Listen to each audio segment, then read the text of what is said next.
Thank you all for coming. Always honored when I'm asked to speak here. It's good to be back. I spent the day in meetings talking about some possible future programs here at the Institute with students, and as always, and maybe even particularly today, very impressed with the quality of the students, not only their intelligence and their knowledge about the world, but also the true spirit of public service and civic activism that is great to find anywhere and always great to find on college campuses. So very happy to be back here and to get a chance to talk again about politics to people who are not only interested in politics but understand them well. I know when I make mistakes, some people will be inclined to shout, but they'll exercise politeness and just mouth the fact that I'm wrong. I always appreciate that courtesy.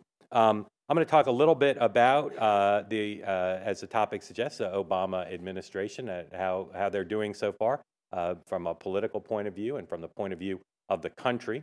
Politics and government are not exactly the same thing, of course. So I'll talk about some things that I think are going well for the Obama administration, some things that I think are going less well, and then at the end, because before I take questions, because I know people here are interested in it, I'll talk a little bit about the New Hampshire primary for 2012 and where I think that stands, and then take questions. A lot of times people expect predictions about the future, about what's going to happen. I follow the advice of the political philosopher Yogi Berra, who said predictions are difficult, especially about the future. I'm going to try to stay away from predicting and do more analysis.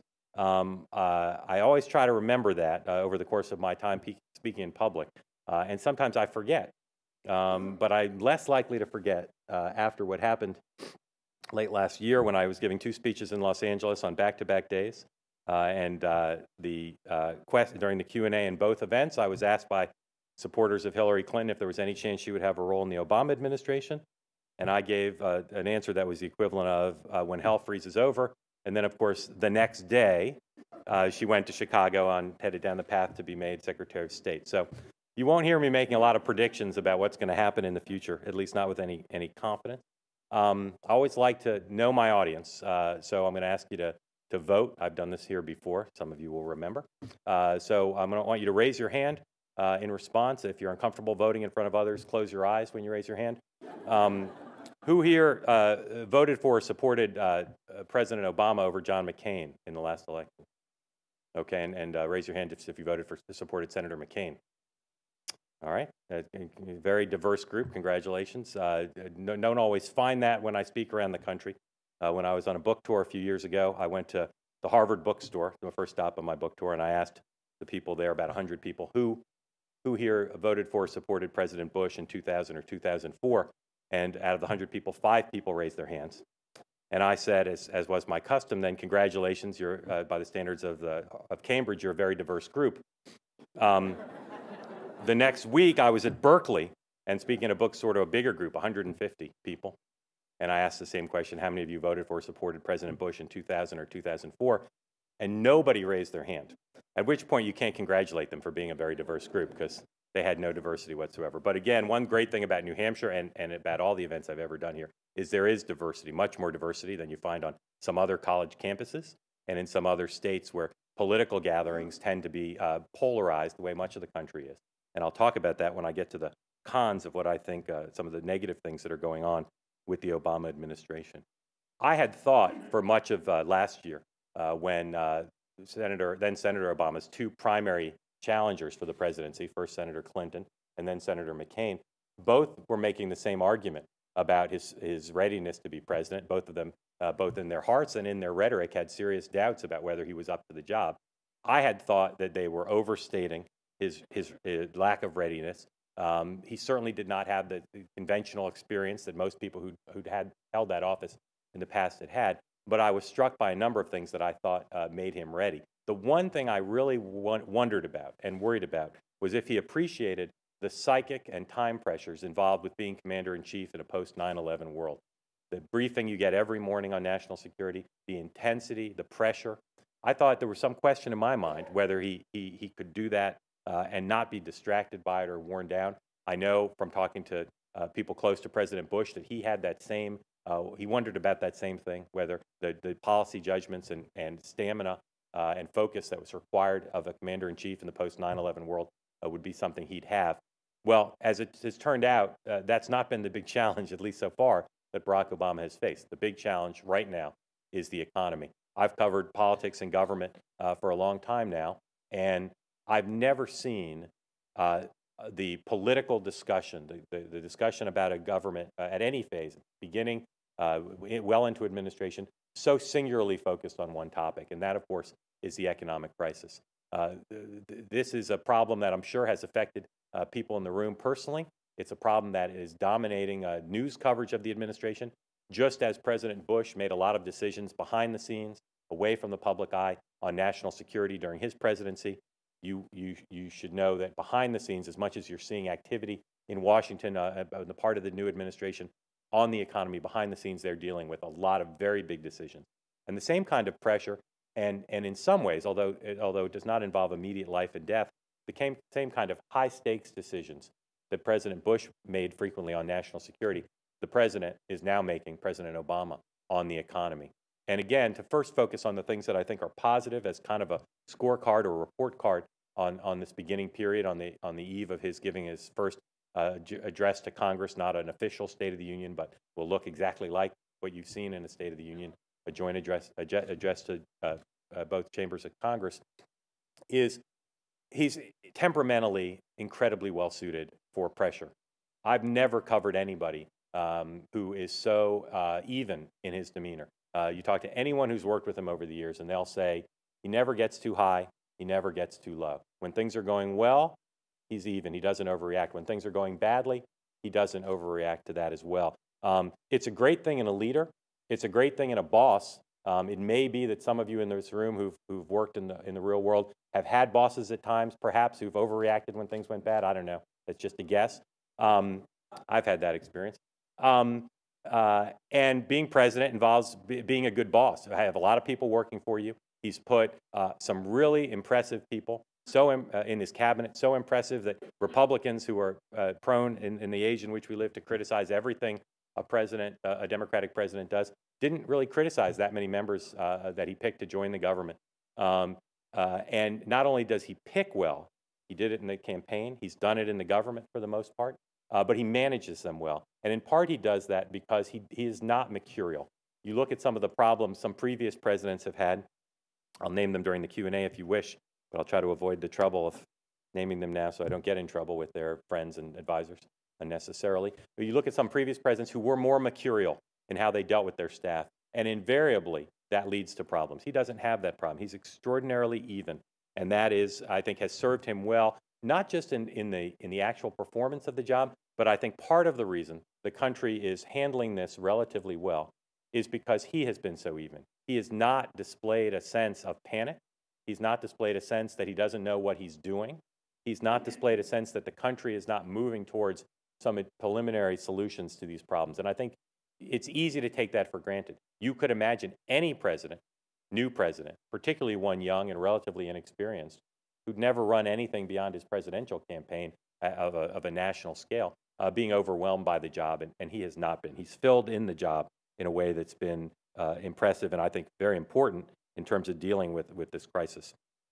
Another thing that he's done that's impressive politically, and if you're someone who believes in the Obama agenda, is a good thing, is he's taken this crisis, and to use the cliche, he's made lemonade out of these lemons. He's thought about his agenda, and they were doing this last year during the transition. It didn't get nearly as much coverage then or even now as I think it should. He's thought about what does he care about, and how does he enact what he cares about as part of dealing with the crisis. Two big issues, which we'll see in the budget and as the year goes forward: healthcare, energy, and the environment, which are now paired in most of our public debate.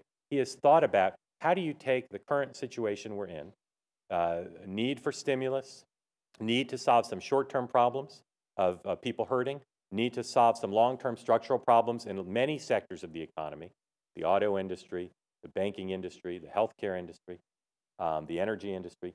How can he take this moment when he has the power and authority and the sway with Congress and the public, with his approval ratings high, to make at least a down payment on putting in place some new programs that will achieve his objectives? Now, again, I'm sure there are people in the room who don't want him to succeed in terms of some of the objectives he has. They don't want a bigger federal role in healthcare. So for you, that would not be on the positive side. But if you care about his agenda and as a matter of political evaluation, they have been very smart. And one thing they've done that's smart is they recognize that the arguments about deficits was not going to be a big deal, that he could spend a lot on the stimulus bill and some of the things he'll propose in the budget without being accused of breaking the bank. Why? First of all, because the record of the Republican administration that preceded him, where they did not care a lot about deficits, and the public, I think, is showing the Republican cries about the failure to reduce the deficit in the short term, treating them with the seriousness with which they deserve based on their record of the last 8 years, during most of which they controlled both the legislative branch and the executive branch, but also because the country's in crisis. And even some conservative economists would say that one of the times when it is not just acceptable but advisable to run deficits is when there's an economic crisis and there needs to be some sort of stimulus into the economy. So he's taken advantage of that. The final thing I'd say that has been positive is, and I alluded to this before, the country is not panicking. And that is something that as I said before, I think you can give credit to the president and his advisors for to a large extent. But also I think it speaks well of the United States. And part of what I'm evaluating here is the mood of the country, the condition of the country.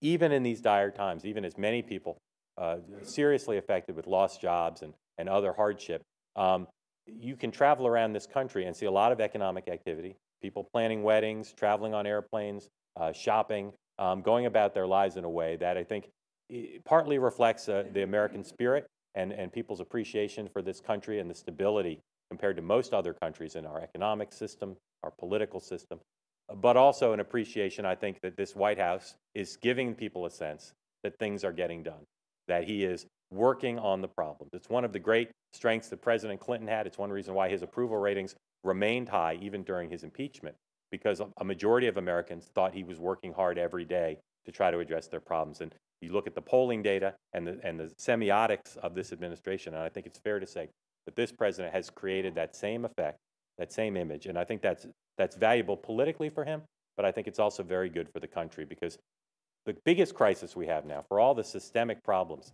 that exist in the various sectors of the economy, particularly in the banking and auto sectors, the biggest problem we have now is confidence.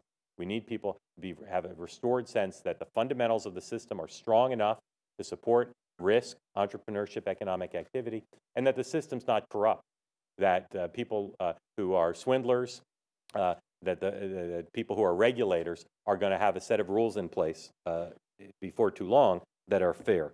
I think all those positive things give him a sense, a chance rather, to go forward and continue to build on the legislative success he had, passing his first major piece of legislation, the stimulus bill, some of the other bills that have already passed and signed into law, a lot of cabinet members already in place, and a chance to try to, this week, a very big week, build on the substantive agenda that he wants to lay out, again, with a big focus on dealing with the short-term crisis, but also trying to put at least a down payment on some of the issues he cares about with his budget, with the speech tomorrow night rhetorically, with the budget on Thursday. And I think there have been some rough moments, obviously, a rocky confirmation for his Treasury Secretary, losing the nominee he wanted for HHS Secretary Tom Daschle. Some people seem to think that he offered the job of Commerce Secretary to Judd Gregg. I have no evidence of that. I think it was a big dream because that disappeared in a moment. But there have been some rocky things that have occurred.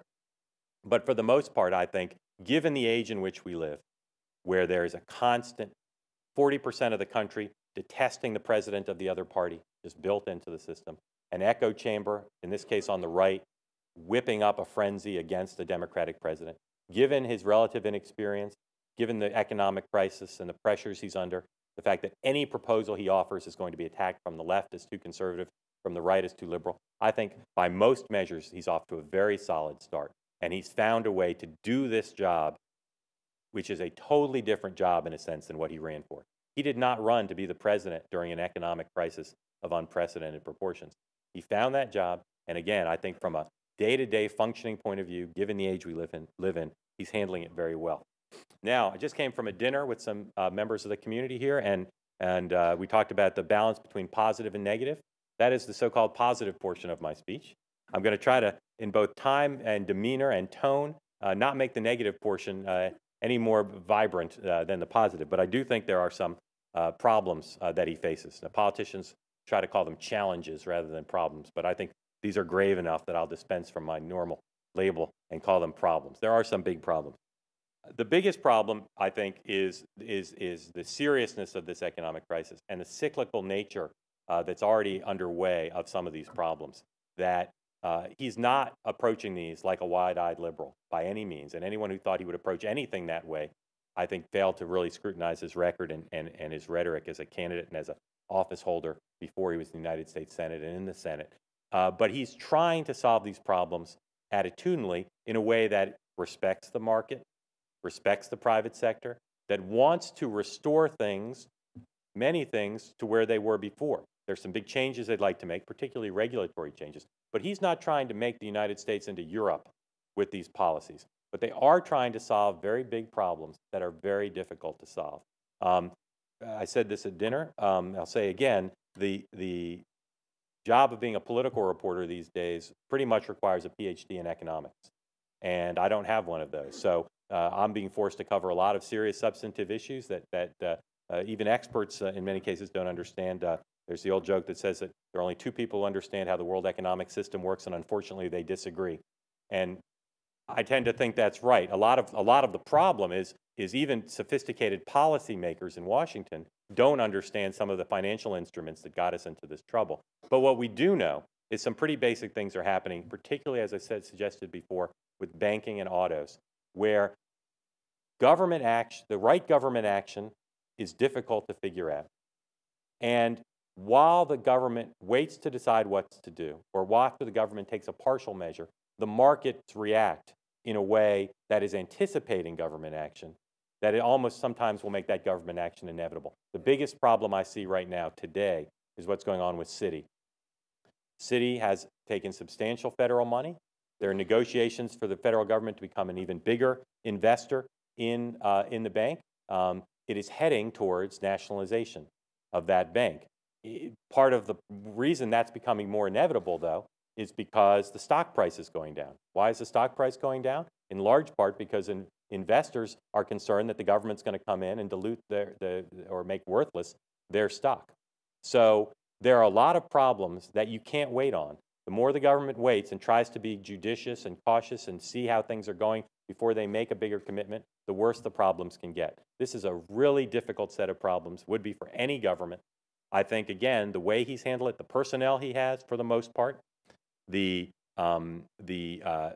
posture they have towards trying to balance speed with being deliberate, I think it's been as good as it can be, despite the carping. But it is a big problem, and it does threaten to consume his presidency, and they're well aware of that. They need to get through this and not leave everything off to the side. Part of the reason I think that he decided Hillary Clinton would be the right choice for Secretary of State is he needs big people to attend to other things. He simply cannot attend to a lot of things, world, international, travel, a lot of domestic issues that he thought would be at the center of his focus simply cannot be right now until this is solved, and this may not be solved during his presidency.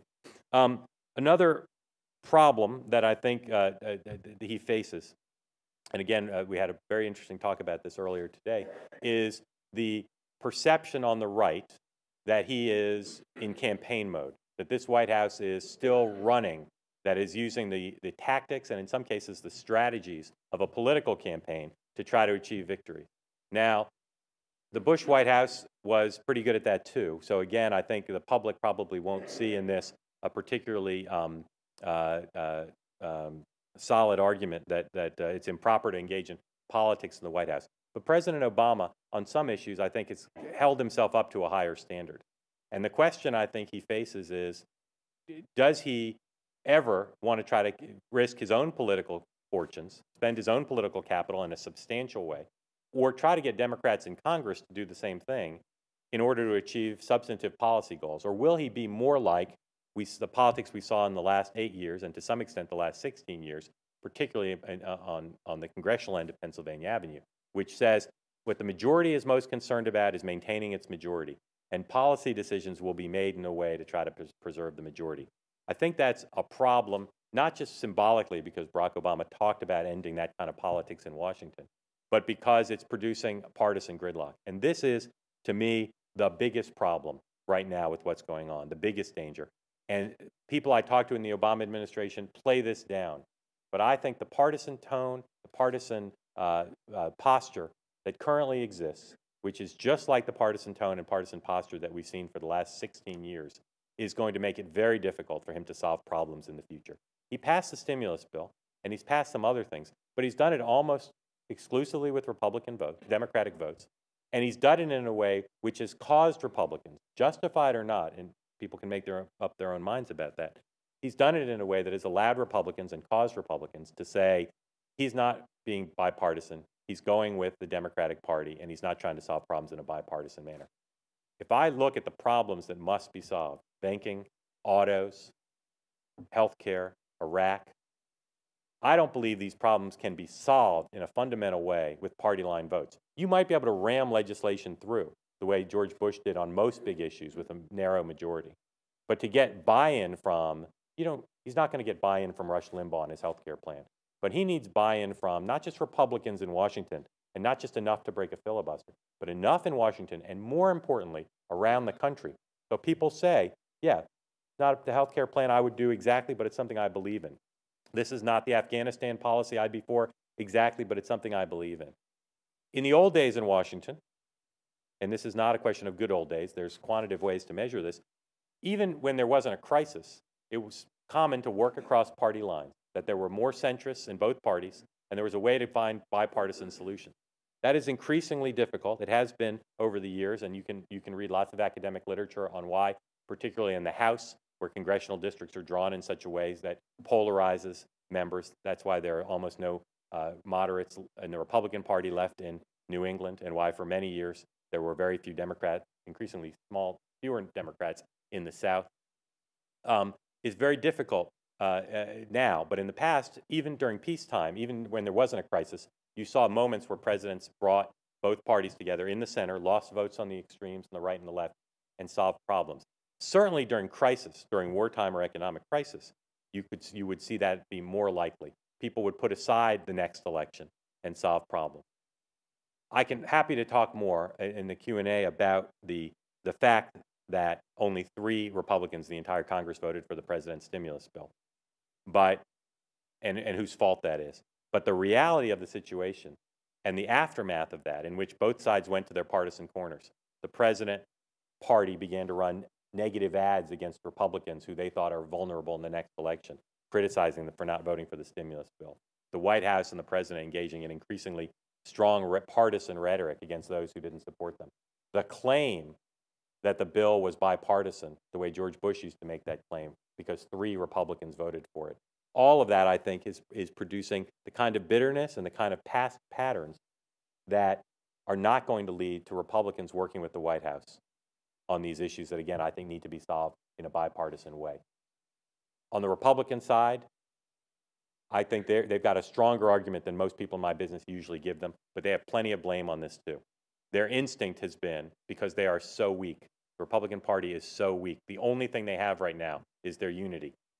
They don't have strong ideas that are breaking through with the public that counter the president's ideas. They don't have strong leaders who are charismatic and able to communicate in a compelling way with the public. They don't have the financial and institutional advantages they had for most of the last 40 years. They're very weak right now. And what they have done is they have gone to the one thing that shows them some support, that revs up the chattering, the echo chamber of talk radio and cable TV, one channel in particular. They don't have anything else to make them feel good and to give them a sense that they're fighting back except that unity. I blame them for that. But it is the case that on the stimulus bill, for instance, I think it's clear that the president could have said, I need to find the center of the country on this bill, not the center of the Democratic caucus. I need enough votes from the Republicans and the Democrats to get a majority or break a filibuster in the Senate, get this passed. And I'm going to sit in a room with leaders, and we're going to find that deal. And I think on the merits, they could have found that deal. Instead, they went with the Bush way, the easy way, and went to Nancy Pelosi and Harry Reid and said, how do we pick off 3 Republicans to break a filibuster? How do we get a majority of the Democrats to vote for this? And they got a bill. We can talk during the questions about whether it's a good bill or not. But they got a bill. But I think they got it at the expense of a lot of the kind of bitter remarks and partisanship that has, again, dominated Washington for the last few years, and which I think is not going to be productive. I'm surprised that they've let it get this quickly to that point. Is it possible, as they think, that on issues they can build coalitions where there's common interest? It's possible, particularly on energy, maybe on healthcare, but I don't think so. But I think it's going to be a lot harder. And I would like to live in a country, and when I say this, I do my part in helping unite America, because when I say this on television, I'm attacked by both the left and the right, so it brings them together. I would like to live in a country where our big problems can be solved in a bipartisan way. The left thinks that shows that I have a fetish for partisanship and that I want Barack Obama to compromise on his principles and agree to a bad bill. And the right says I'm saying that because I want them to surrender on their principles and just sign on to liberalism. I'm not talking about the specifics of any legislation. I'll say again, I'd like to live in a country where it's possible, not on every issue. I'm not against party line votes or party discipline, but on a time of national crisis, when a problem should be solved, like NAFTA, like No Child Left Behind, even if it may not have worked out the way some of its supporters wanted to, on fundamental changes in something that involves a lot of money, reflects our national character, I think we should at least have the possibility that those things be solved in a bipartisan way. Now, there's a recent example of that. Only a few months ago, a very unpopular president got Nancy Pelosi and John Boehner, eventually, after a lot of difficulty, to get the TARP bill passed together with Democrat and Republican votes. They found the center of both caucuses in the conference to get enough votes to get that passed. They did that largely because the administration basically said the country will come to a standstill if this doesn't happen. They created, rhetorically, a huge emergency. And they got it through. And they did not, in getting it through, build any goodwill or sense of trust between the two parties. But I think there are lessons there. The point is, it can happen. It shouldn't take a president making dire threats, but it can happen. They can get them to sit in a room, as bumpy as the process was. It's hard work. They can get it done. The last problem that I see, and this is kind of the opposite side of the same coin of the last positive thing I saw when I talked about how people in the country were still going about their business to a large extent in a positive way, living their lives, spending money, which helps the economy, is I'm surprised and to some extent disappointed that there hasn't been more populist anger about what's happened over the last few months. Huge amounts of taxpayer money going to big financial institutions who don't seem to be reacting to it in a positive way. They don't seem to be getting better, and in the case of the banks, they don't seem to be spending the money and loaning the money the way the plan was supposed to work. I'm not for peasants with pitchforks going down to 1600 Pennsylvania Avenue and trying to break through the gate. That's more than I'm talking about here. But I do think it seems a little unhealthy to me, with all that's gone wrong, a clear failure of the regulatory system, a clear set of decisions that have bailed out Wall Street ahead of Main Street. It seems to me that both in our civic discourse and in the expressions of our elected leaders, there should be more anger about what's happened. I think it's a little, in some ways it's a healthy sign. People in this country are generally happy with the way things are in a long-term fundamental way. But in the short term, I'd like to see people be a little angrier about what happened, demand a little bit more accountability of their elected officials. And I'd like to see some elected officials showing a little bit more anger. Not unproductive anger, not anger that would lead to violence, but anger that suggests that what's gone on not just is a problem in the past, but should inform our public policy going forward. And sometimes I think sending that message maybe takes a little anger. Let me just say briefly before we go to questions about the primary. I think if Barack Obama is an extraordinarily unsuccessful president, I still think he'll have no opposition if he seeks re-election. His political operation is very savvy about learning lessons of the past. One reason they had such a successful transition, for the most part, is they studied the past transitions, the failures more than the successes, because they know you can learn more generally from people's mistakes than from their successes. And they've studied very carefully already, I'm sure, the reasons why both Bill Clinton and George W. Bush did not have primary challenges. and why George H.W. Bush, boy, did he ever. And they're going to avoid that. So if he has no primary challenge and there's no new campaign finance law, which there may or may not be, I think he'll be able to raise close to $1 billion for his reelection and be able to spend that in the non-existent nomination season fight, as well as in the general election. And I think that will probably deter not just all Democrats from running against him, but I suspect some Republicans might look at the 2012 race, check their actuarial tables, and decide if 2016 doesn't look like a better opportunity for them. So he will have a lot of money, and I think therefore we're looking at a primary in 2012 like we've seen on occasion up here. We saw it in 2004 and in 1996, where there's basically one party running. Some people who are younger people in particular whose experience is largely based on 2008 will be a little disappointed.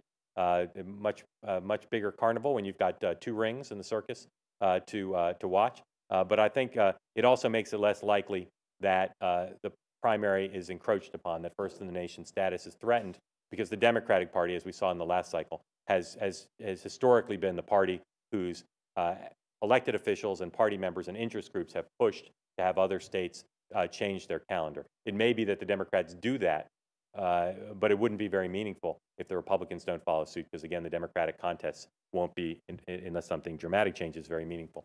So on the Republican side, I think you'll see the usual activity up here. And I'll just close by saying my activities working with the Institute on the board and trying to come up with programs for the midterm elections here, which will be very big in 2010 with the 2 House races that'll be competitive, gubernatorial race and the Senate race, is to try to come up with ways to show the country that first in the nation is not a birthright, and it's not something that's taken for granted, but rather it's something that people here believe in and care about, and work to show that there's a reason why the voters of this state have been entrusted with the responsibility of playing a hugely disproportionate role in the process, and that the performance on things like voter registration, voter turnout, attendance at town meetings, attendance at events like this, show that this state, and to a large extent Iowa, are in a different class, and that kind of civic activism and concern for the process, serious concern for the process, can't be replicated in other states. I'd love if other states did it too, but I think they're going to have to prove that they can do it. And the best thing New Hampshire can do is to continue to do the kinds of things, and maybe, I've argued, improve, to show that, again, the status of First in the Nation is something that the people here take seriously and nurture in a serious way and don't take for granted. With that, I will stop and take questions on any topics. Identify yourself if you wish. If you plan to attack me, don't, because then I'll just go Google you and find out who you are. So I don't know if there are mics or not. Yes, there are. I guess raise your hand if you want to be called on and ask away. Yes, sir. There's a mic right there.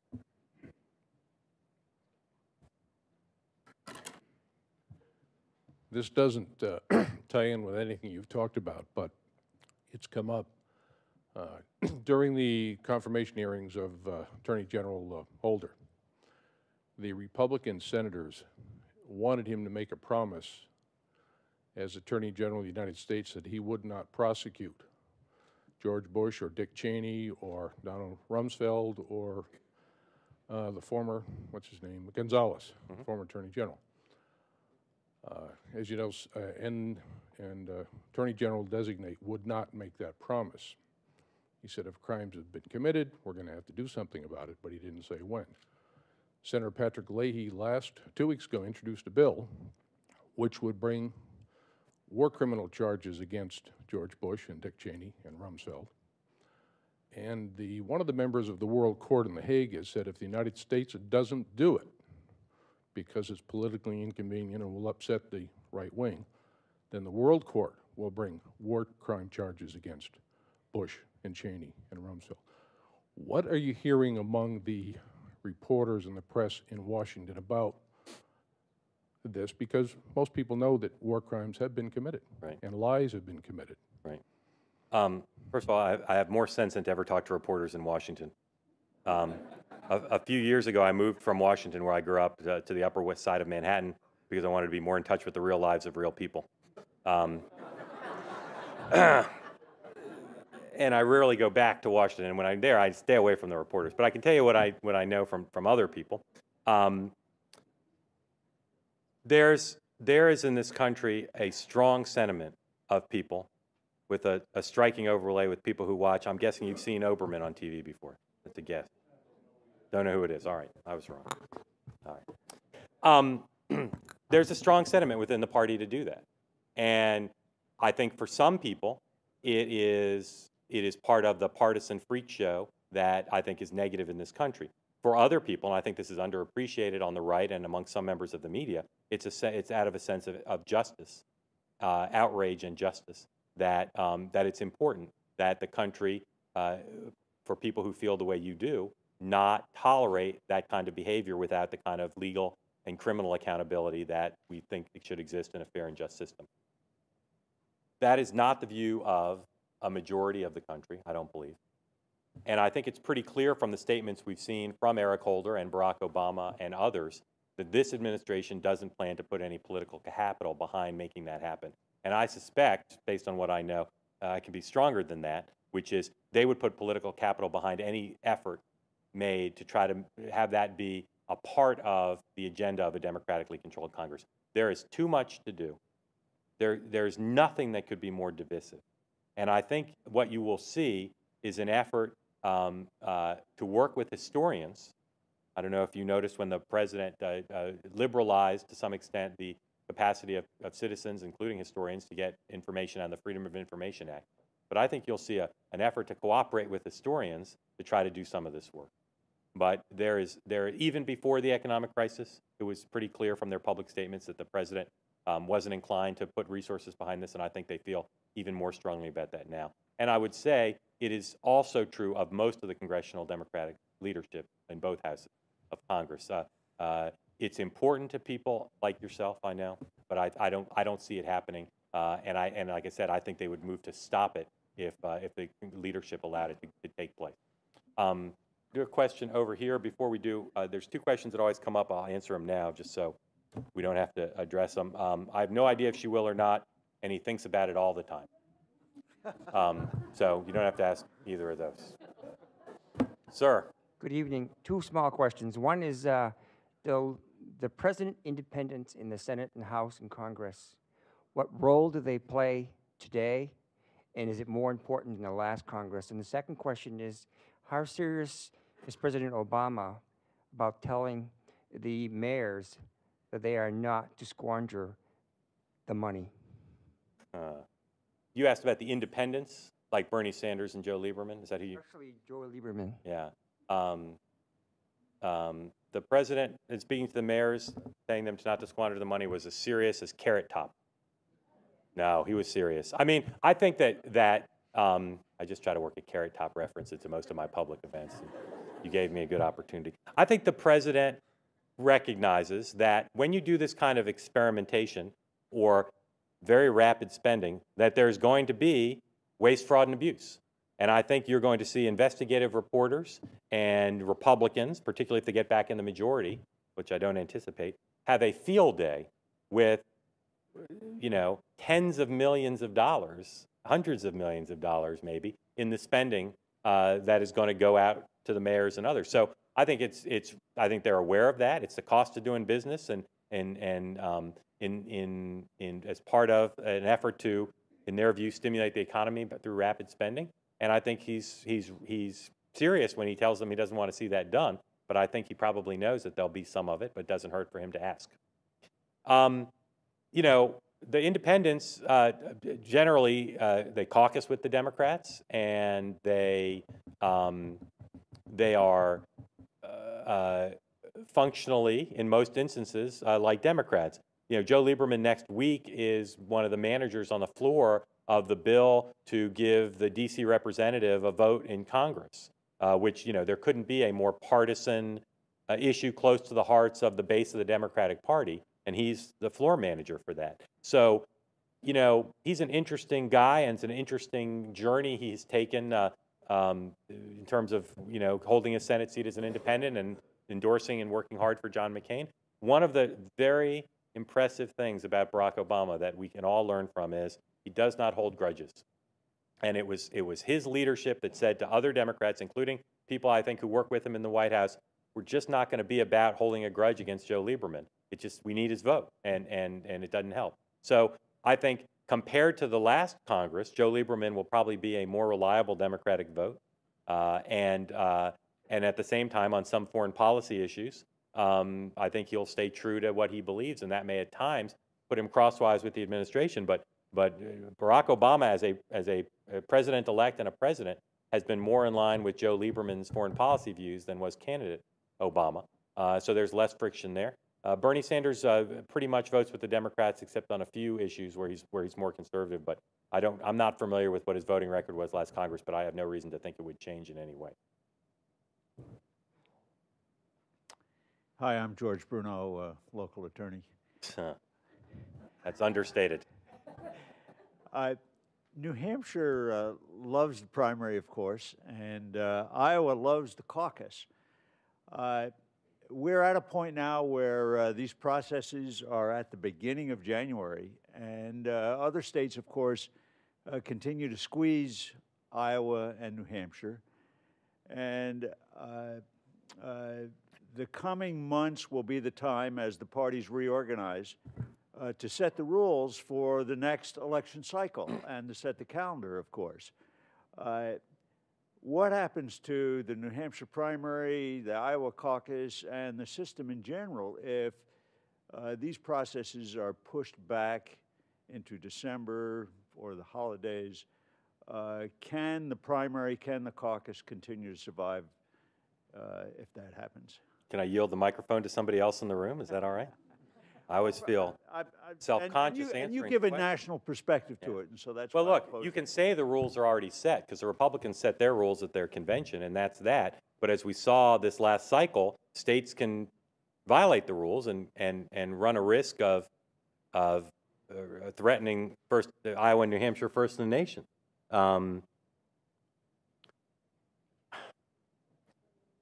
The strongest force for change are the senator from Michigan and others from Michigan. They clearly are the ones who felt the strongest about it. There weren't very many people in the Republican Party last time agitating for changes. And like I said, we'll have to see what the president's posture is. Most incumbent presidents' posture has been, I got elected with the system the way it was, I kind of like the system. And so we'll see. Maybe the president's political operation will support change in the calendar, but I'd be surprised if they did, and I'd be surprised if the momentum and the ferocity of encroaching on Iowa and New Hampshire this time is the same as it was last time. I'd be surprised. Maybe it will be, but I think they burnt themselves out a little bit without a happy result.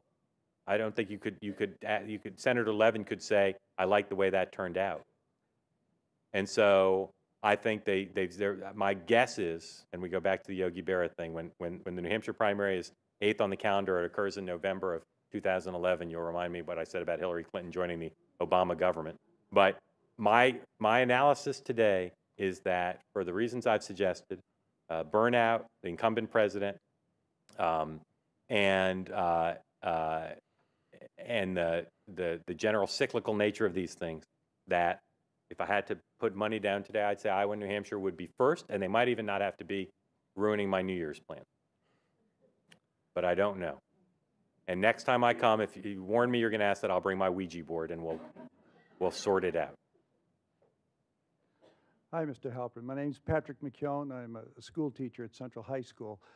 I was born in Ireland, so I just want to have a little thought from you on, you talked about anger, and in Ireland, they had 120,000 people march this weekend in Dublin, about the economy and people losing their homes. Do they have pitchforks? Well, they're Irish, you know. They very well might. Property ownership in Ireland is a big deal because of the way they were treated under England and loss of property by the masses of people. But once again, I'm a senior member at the faculty where I teach, and I hear a lot of the young guys talking now, and they're worried about their houses, and I think there is a fair amount of anger out there.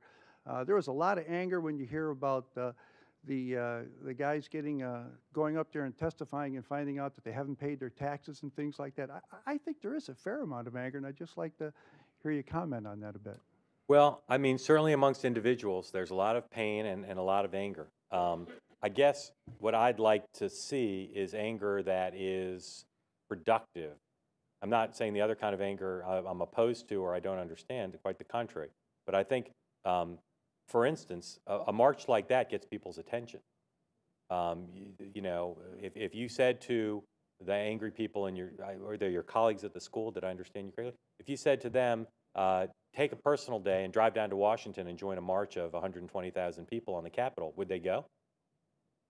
Maybe not. They might, but there's not that sense. Now, you know, one big benefit of if you're in our government, you don't want people with pitchforks after you is we're a big country, you know. But there's less anger channeled towards productive change than I'd like to see. And that especially, and I alluded to this before, amongst elected officials. I spend a fair amount of time watching the floor of the House and the Senate, and I don't see people on there. You saw a little bit of it at committee hearings when some members were kind of grandstanding, but I want to see productive anger, not showboating anger, of people saying, these are the changes we need and here's why. So there's definitely anger, and there's definitely economic hurt in this country today. But I don't see a connection between the anger and solutions, or even influencing at the edges of solutions. You know, why do some members of Congress not want to vote for another bank bailout? Some of it is because they're hearing from their constituents, but they should be terrified of voting for another bank bailout. And I don't get the sense that they are.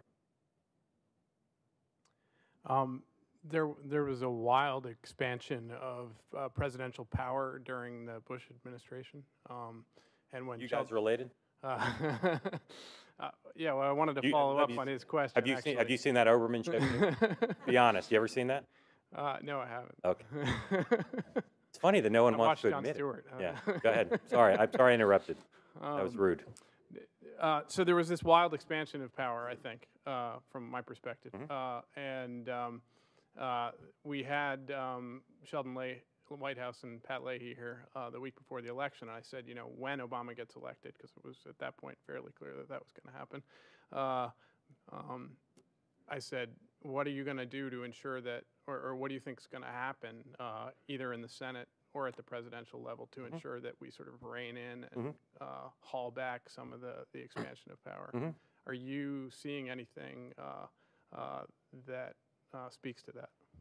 They've made some decisions regarding the balance between national security and civil liberties that have largely kept the Bush policy in place.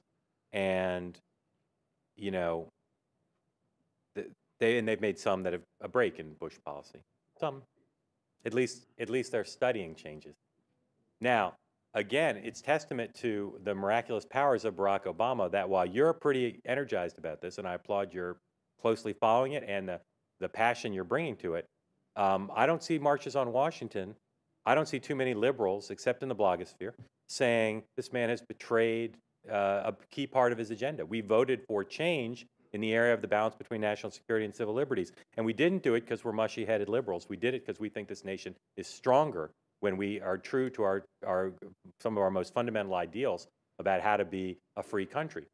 So I don't know why the left isn't angrier. I'm amazed by it. You know, when he changed his position on the shout them all out. No, you know, it's I'm sorry?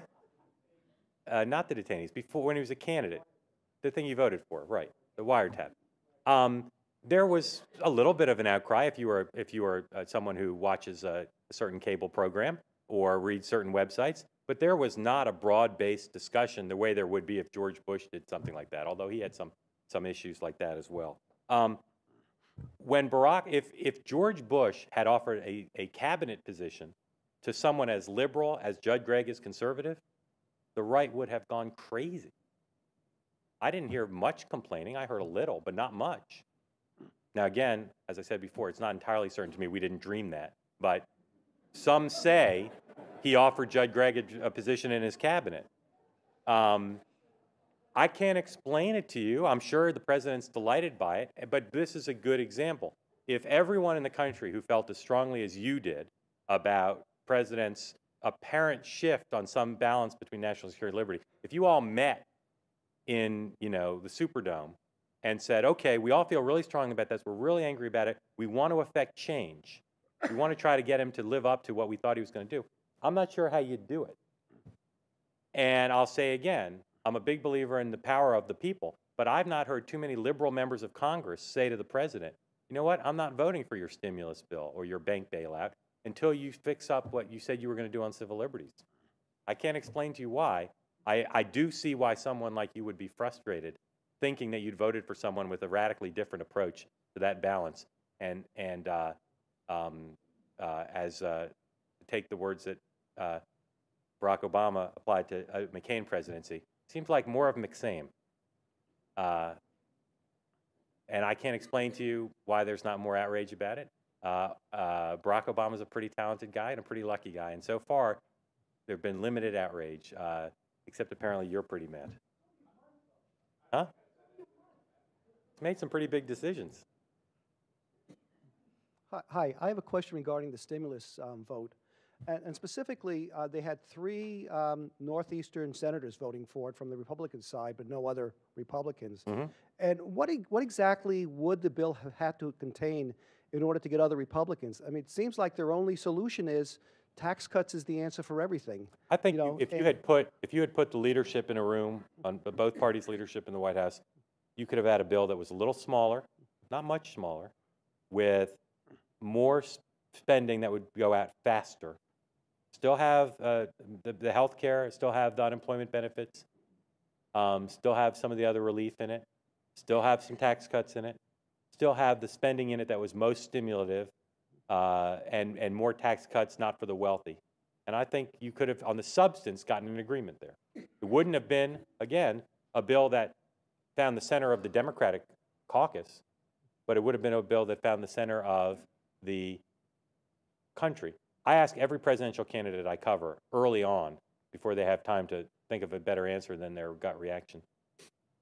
If you're president and you could pass something that would, on an issue you really cared about, that was 75% of what you wanted, but you pass it only with party line vote, or 50% of what you wanted, but it's a bipartisan compromise, which would you do? I play with the percentages at times. Most of them claim to aspire to the bipartisan version. In this case, the president may have made the judgment that on the substance, it had to be fast, and he couldn't do a bipartisan thing fast, and or that he knew where the Republicans' bottom line was, and on substance, that was an unacceptable alternative. I don't think either is true. I don't think either is true based on my sense of what the Republicans would have gone for. He would have done it at the expense of some Democrats voting against it. And that's a very tough whip operation to draw from both sides in the current world in which we live. But they did it on the TARP bill, and I think they should have done it on this. Yes? Hi, Mr. Halperin. My name is Robin Dangor. I'm a junior politics major here at the college. And first, I would like to say thank you very much for coming and speaking with us again tonight. Sure, my pleasure. My question tonight is actually not my own, but that of a classmate. My friend Shay Kelly could not make it tonight. Did you watch an Oberman? Probably. We'll see. Okay, so Shay's question is this. I have studied in my classes the strategy of going public, where the president uses the press conference to appeal to the public at key points during his term on important issues.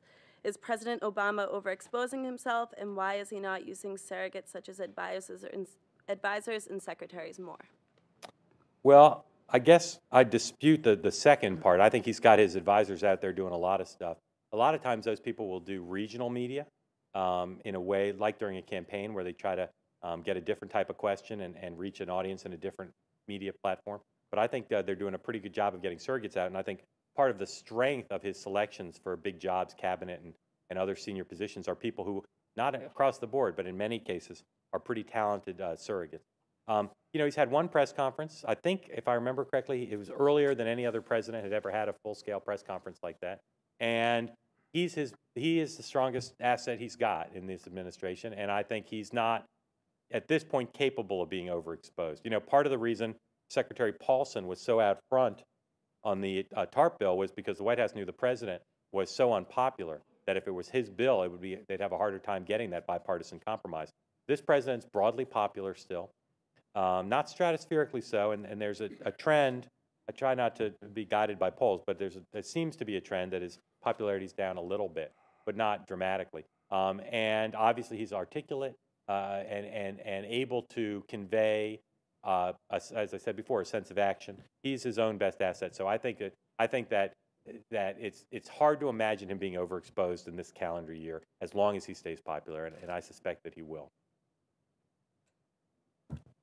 Mr. Halperin, before you ask the question, I stopped watching Oberman during the election because I got sick of him, and I haven't turned him back on yet. So, but my question for you is, you went through your presentation leading up to what you described as one of the most serious problems that still exist, which is the partisanship that drives everything in Washington, and your desire to live in a country where big issues could be solved in a bipartisan way. So I don't think you should be permitted to just leave the stage without saying something about what you think can overcome this difficulty and what can be done about it, or who can do something about it. I think on the stimulus bill, the president could have called the leaders in the room and said, we're not leaving until we can come up with something that everybody can support. And I'm willing to say to Nancy Pelosi and Harry Reid, we may lose some Democratic votes here.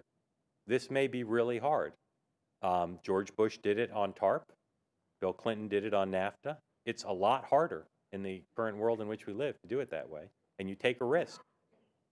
But the answer is, I think the president has a primary responsibility to do this, and the hardest part of it, as best I can tell from never having been president or a congressional leader, the hardest part is telling your own party, we're doing this in a different way. Because the risk you run is you lose members and you lose the majority. And one of the biggest 3 mistakes George Bush made as president, not involving Iraq, was going the route of passing things with partisan vote, of accepting the fact that that was the right way to govern. And it's reinforced a lot of bad things about the culture of Washington.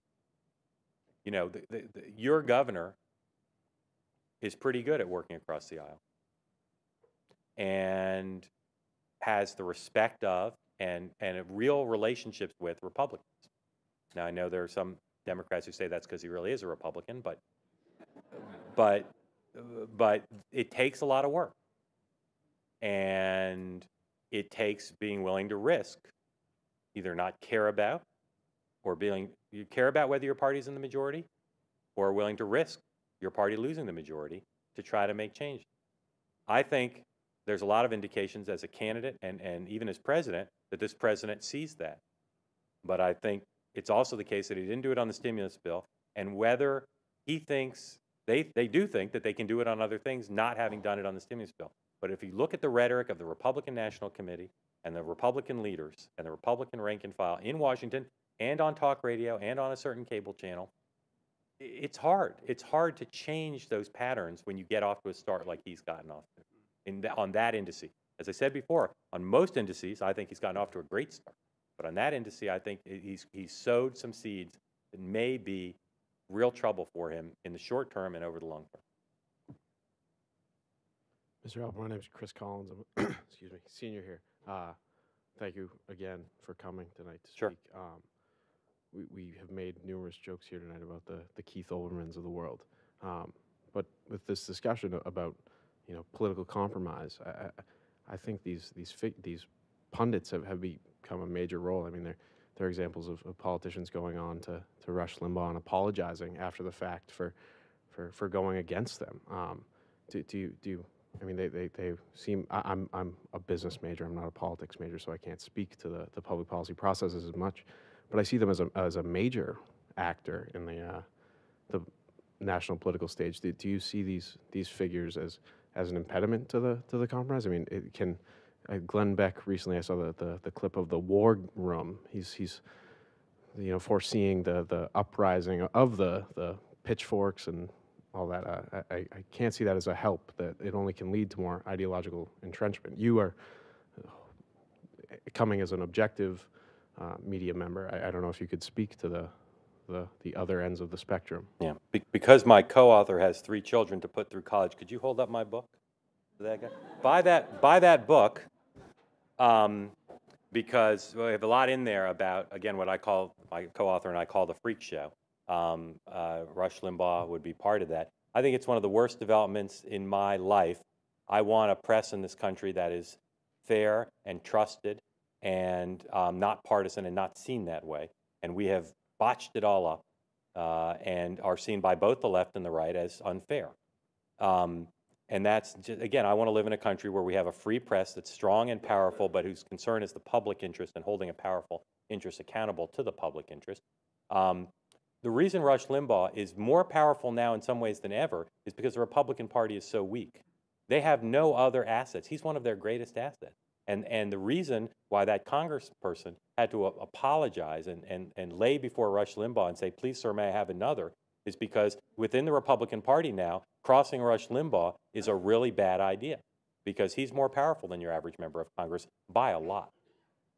By a lot. And in some ways, as I said, in a weak party where most of their strengths have been severely diminished, he's still very strong. Still got a lot of listeners, still has the capacity to be picked up in the echo chamber, still has the capacity, if he trains his venom on a Republican, to really affect their career. And I don't think that's healthy for the Republican Party or the country. But I do listen to him all the time and find him really entertaining. My name is Bill McKenzie. I think the pitchforks are being held back for a little while, but you mentioned, you think the people are happy out there. I think there's probably more cynicism than happiness. And I would personally attribute a lot of it to big media. Whatever you say, the country has drifted in a direction which I believe big media has always been pleased going anyway. Obama comes along, and as Clinton would say, the children have elected me. Now what do I do? Tell me which direction we've drifted. Socialism. There's pro-big government. Let me just ask you, since I like to end on a good colloquy, when President Bush passed the prescription drug bill, was that drifting towards socialism? I would say so, yes. Okay. So what about when he signed the farm bill? The which? That he signed early in his administration a multi-billion-dollar farm bill. If it was a subsidy to farmers, socialism. What were the other major socialistic acts of the Bush administration? I'm being serious. Which other things did he do? Would you put? His biggest failure, I think, if he gave some money to the banking industry, right, as fast as they did that, right, that was also big. So the drift you're talking about started in it at least dates back to the Bush administration and probably before. And look how Mr. Obama is using that as his excuse now to spend more. What was Bush's excuse? He shouldn't have had any. The media should have jumped on it and said, let's take some time. Right. Nothing's going to happen here fast. Nothing has happened. Right. The country's still here. But powerful forces got what they wanted, and we're going in the direction of the banana republics. Right. So you get big money, and you're going to have big-time corruption. Now, Fannie Mae, it's obvious who set the rule-making up that the banks had to. I was in the real estate business way back, and I was familiar with redlining in the cities, et cetera. And so the banks get the order from the federal government, you must do this or you can't. I got to stop you because a lot of people here want to get to Oberman. So ask whatever question you want to ask, and I'll answer it. Big media glossed over that. Right. They Well, let the blame fall on big oil, big banking, I am et cetera. just as I'm going to Google the people who identified themselves when we're done. You should Google me, and you'll see that I've been throughout my career a pretty outspoken critic of my profession. Along the lines of some of the issues we've raised, we're not good enough as a watchdog on the spending of the public money. I think we do tend to support big government programs rather than be skeptical of them. And I think, again, it's one of the failings we've had, not just in how we're perceived, but in our execution. But I mean, who was the last president who didn't have socialistic tendencies? Well, I said there's a pattern that always kept drifting. Was it go back to Washington? Truman did a lot of stuff. Well, Nixon wanted, had wage and price controls. we can get off the present if we want to go looking back, but the thing is to correct things going into the future. And to give Obama a license, a free ride, Right. really, is what's happening. All right, I appreciate that point of view. Fannie Mae, you apologize basically for the auto industry and putting it up on a... I didn't a high apologize level. for them. I just said they got a lot of problems. Well, you said it's an important issue. It is. Nothing could be more important in order to get this country competitively situated worldwide than to let those who abused the system, the market system, you had union demands that were Right. way out of line, and they were never addressed by big media. I totally agree with you. We don't cover the unions enough, and I've said that in the past too. And thank So you for your are question. part of the problem, and the pitchforks Yeah. will be coming out. I got a bunch of them outside. Grab one on your way out. How- Thank you.